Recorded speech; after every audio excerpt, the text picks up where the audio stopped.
So do you ever find yourself in that situation where your toilet, your crapper, just isn't stacking up? It's just not satisfying. You know, it can't handle it. You know, I had some Chinese food last night, or 2 nights ago, which was a mistake. And yeah, it took the toilet that I have in this apartment, it took at least 2 flushes, maybe 3, you know, to get it to all kind of, yeah, it just doesn't have any spinning thing no more, and it just doesn't work. So you know, like, are toilets the same as everything else? Like, the more expensive, the better? No. So I actually found a toilet by accident, and that's kind of the reason I'm making this video, is because, you know, most people think like, oh, you gotta get Kohler, you know, there's like $350 to $400 for a porcelain toilet. So I was in my last apartment, and the landlord, I was like, hey, this toilet doesn't work, so he gave me $200, and he says, here, go buy one, put it in, and I'll pay you. I'm like, great. So I went to Home Depot, and I had $200, so I had to find the cheapest thing I could get, or the best thing for the least amount of money. And this is the one I got for that bathroom there. And I usually steer people away from this name, Glacier Bay, because they do make a lot of trash. Like, their faucets, not that great. Shower valves, not that great. But this toilet, I just kind of unboxed it outside and carried it up in pieces. I cut this off so I could show you. It's 1004-159 514 white, from the Homeless Dust Pot. Yeah, this toilet can take anything you can throw at it. Anything. I don't care if you're a 500-pound gorilla. This thing's gonna laugh in your face. I tell you that.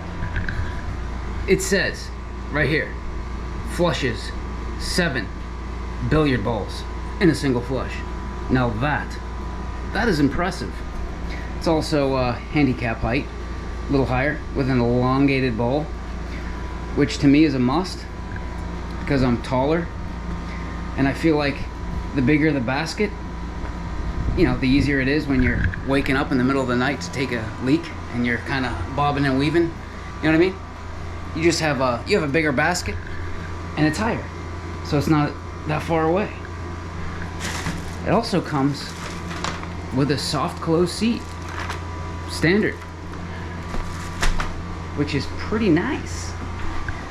I'm like so used to the soft close seats now that this old American Standard, you know, I keep coming in here, and when I'm done, oh, you know, and I forget that it's not soft close. But this thing actually has a very nice design. I've installed a lot of toilets in my day, and I tell you what, this is a great toilet for the money. This thing was like $150 at the depot. So first off, these tank bolts, they have an extra nut here, so it keeps that rubber seal inside tight, so you don't have to over crank these tank bolts, and sometimes you feel like it's gonna snap the porcelain, you know what I mean? So you have an extra nut there, so you don't have to worry about the inside leaking, and you don't have to worry about over tightening, really. And you have these wing nuts, makes things easy, tool free basically. And it's got this nice silicone rubber seal versus that big black squishy one. And this is a cool little design feature as well here. You see this rim that goes right across the front? It's like stepped up, so the toilet tank will rest right on that, and now you don't have to worry about splashes and, you know, things getting under there where you can't clean. It's impossible to get to. So this kind of gives you a little backsplash, I guess. and it acts as a stop. And then in the back corner they have another stop right there, so you tighten this tank down, makes contact with those points, and it doesn't rattle around. It feels solid as a rock. Let's look at the other shitter here. Yeah, no, I can't see a rim. It just kind of looks like it goes straight under there. So this is an old house. This house was built in the 1870s or something, or 1890s. I mean, this place is old. So until I have a chance to rip out the cast iron pipes and put PVC in, for now, I figured this would be a wise decision. This is a hydro seat flange fixer-upper.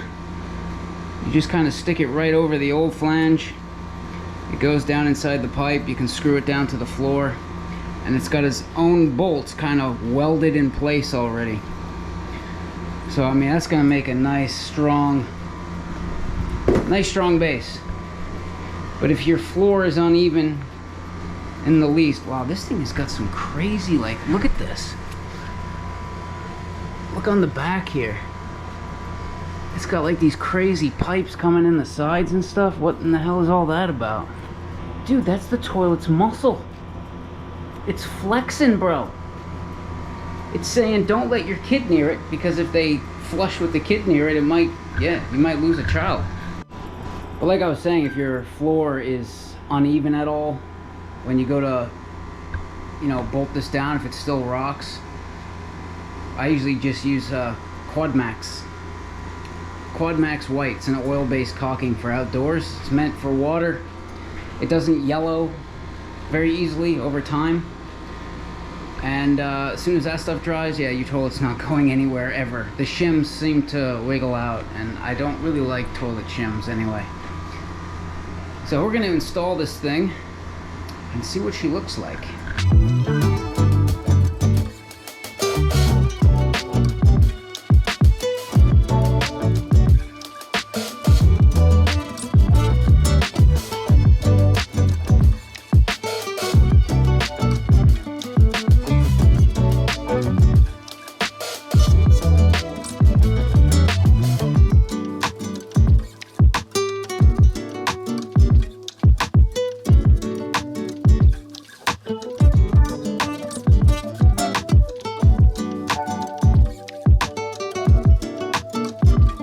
I'm not quite sure why companies insist, they absolutely insist on putting stickers all over something that you have to use like goof off, or it's a nightmare to get the adhesive off on something that's brand new.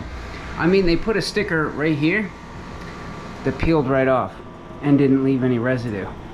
So they have the technology, but they put another one there and another one right there. I mean, it's not the end of the world. You just kind of take some of this goof off, kind of, you know, it's kind of sticky. You spray it and it kind of just sticks in place. Just kind of spackle it on there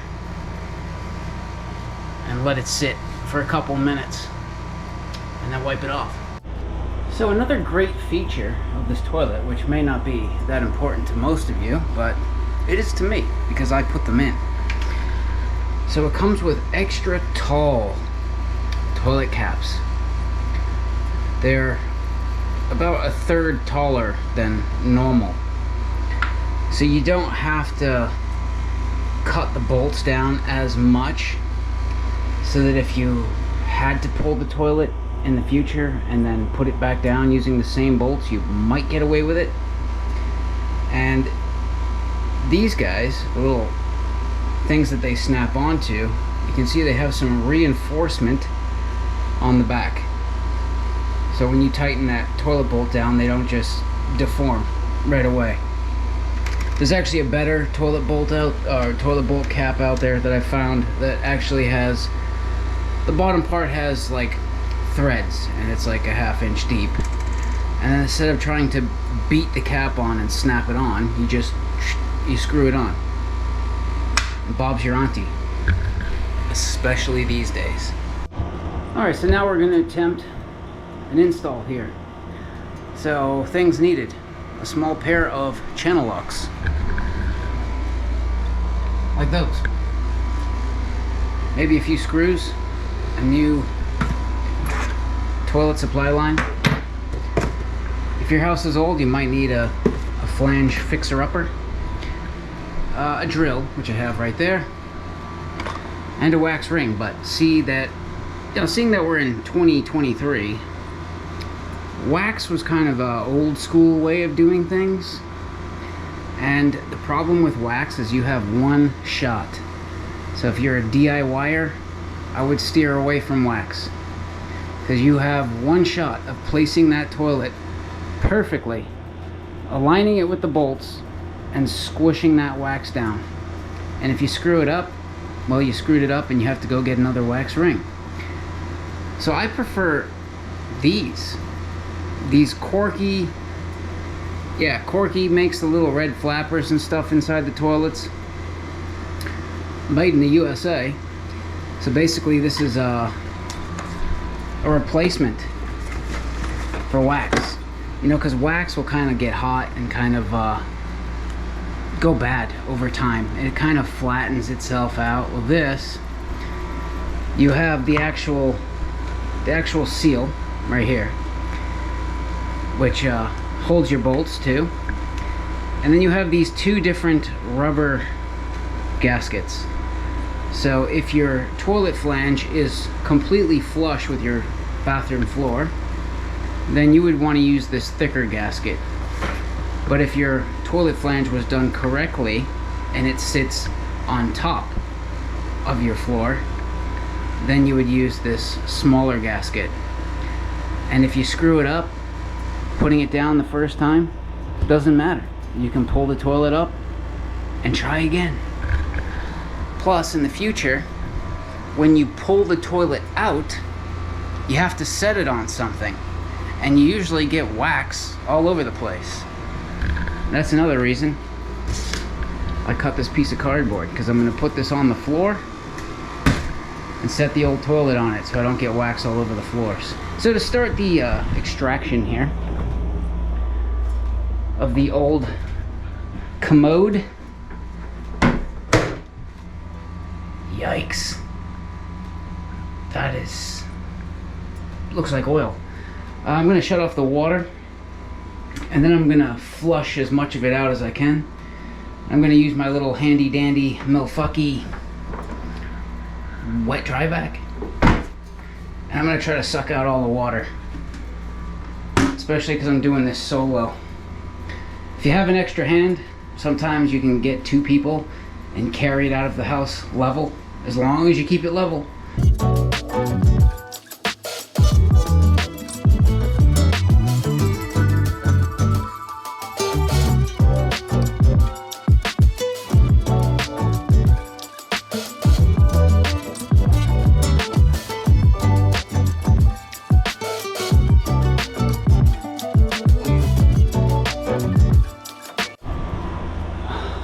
I should have known better.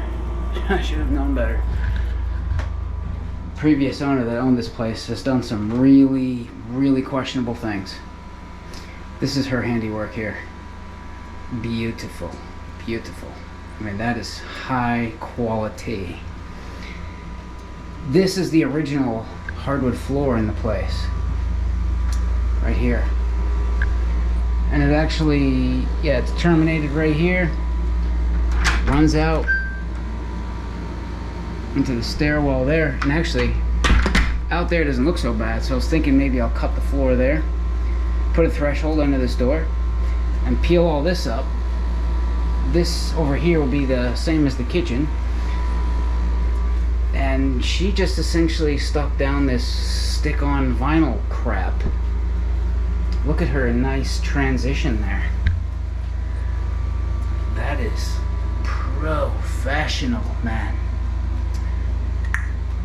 Man, I'll give you guys her number. She does good stuff, man. Yeah. She's a nice lady, but she just shouldn't be working on houses. But anyways, that yeah, it looks like we actually have floor there. It's a good sign. I was expecting a hole, but I'm gonna scrape up that wax. And actually, she put toilet bolts and put the nuts, but she never put washers, so I didn't even have to see the nut. The nut's still on there. I just picked the toilet right up. It just came right off. So yeah, I'm gonna kind of fancy that up a little bit. Maybe spray some mold killing devices, liquid, and I'm hoping the new toilet will cover that pattern. But if not, it's not the end of the world. I'm gonna remodel it at some point, but I can't deal with that toilet, man. So as predicted, it's a cast iron flange. It's sticking up over here, and it's kind of sunk in over here. It's the whole right side of the flange is busted off, and yeah, it looks like maybe they just put that toilet bolt there, so it looked like it was screwed down. Yeah. So we're gonna use the fix-a-flange and just go right over this.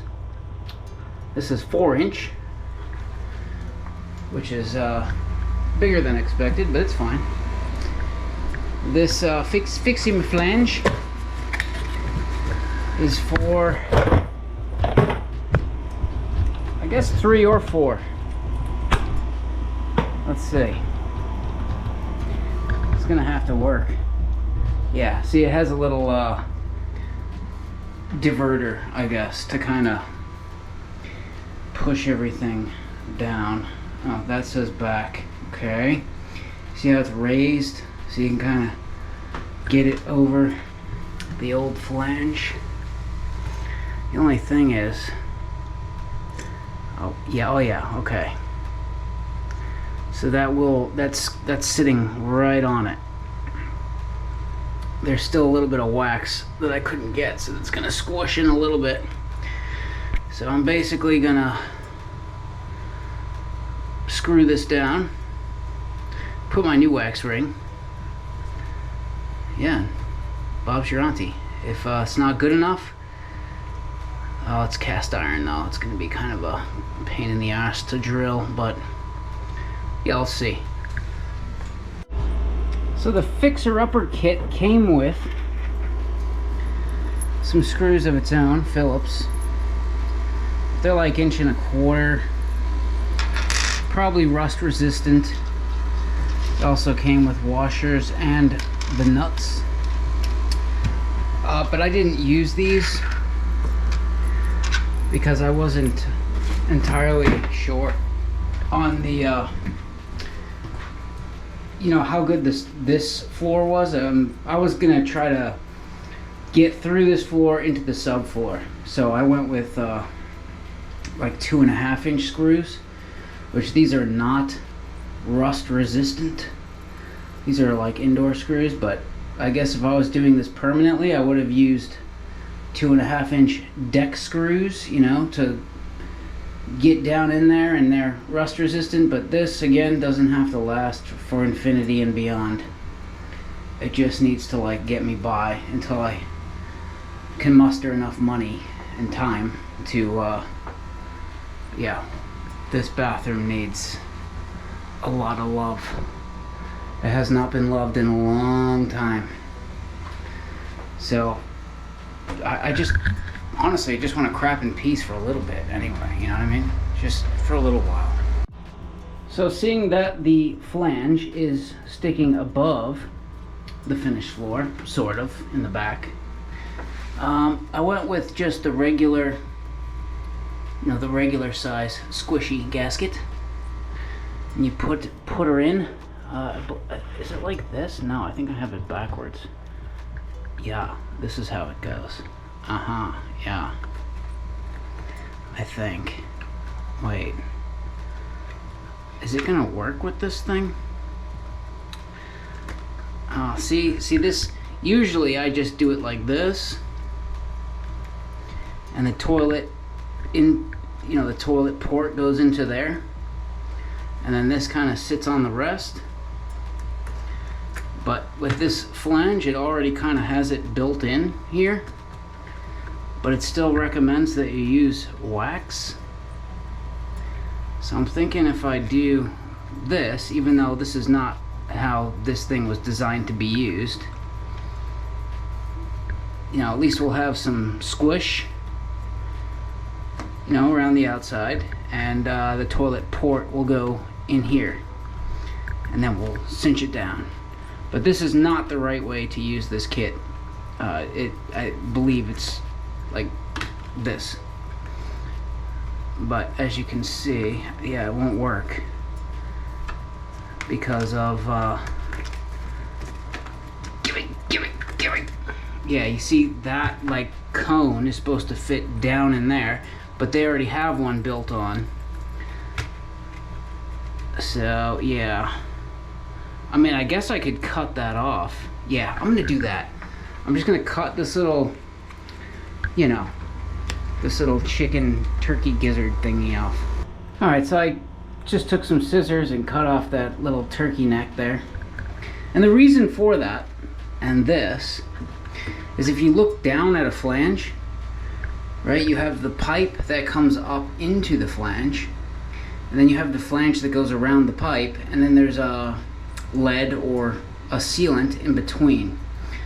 So they're banking on that sealer in between the pipe is probably bad, or could be bad, and it would just eliminate that from the equation.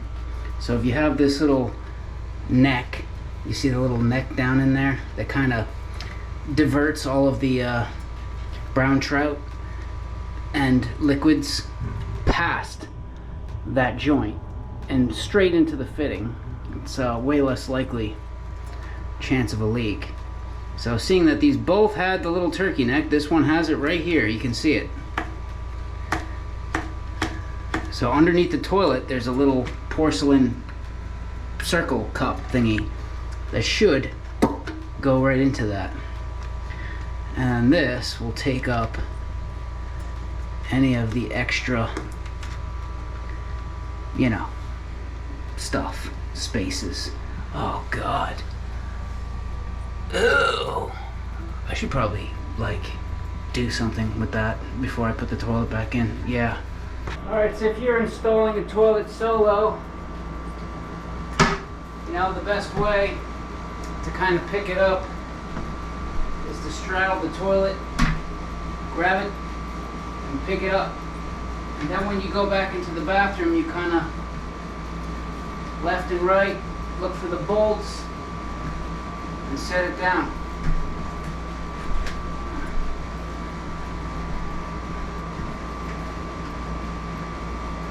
Well, I'll be dipped. I didn't have to cut those toilet bolts down at all. I tightened them down, snapped the caps on, and it looks like it covers the entire footprint of the old toilet, which is nice. Give it the spank test. Oh yeah, she's tight. I cleaned off all the pubes, and the rest is kind of just piss patina, I guess. It's new, trust me. People love it. So with the valve, here's another tip. These usually, this one feels a little loose. So after you turn it on all the way to the left until it stops, back it off just a tiny bit. You don't ever want to be back seated fully. Back seat and then crack it forward. And if it's dripping from right there, you can put your pliers on here, which I usually do anyway, just so I don't get a call back, and just give it a little extra mustard and you should be good to go. And there's the finished product. You know, I'd show you, but YouTube would probably ban me for life. Yeah, you can see water actually does build up around the edges there. So if you're into those blue Smurf tabs, you can use them. Oh, so much better. You actually have a place to grab like that. That was my biggest gripe with the other toilet, besides it didn't flush. There was nowhere to grab the dang lid. Watch this, you ready?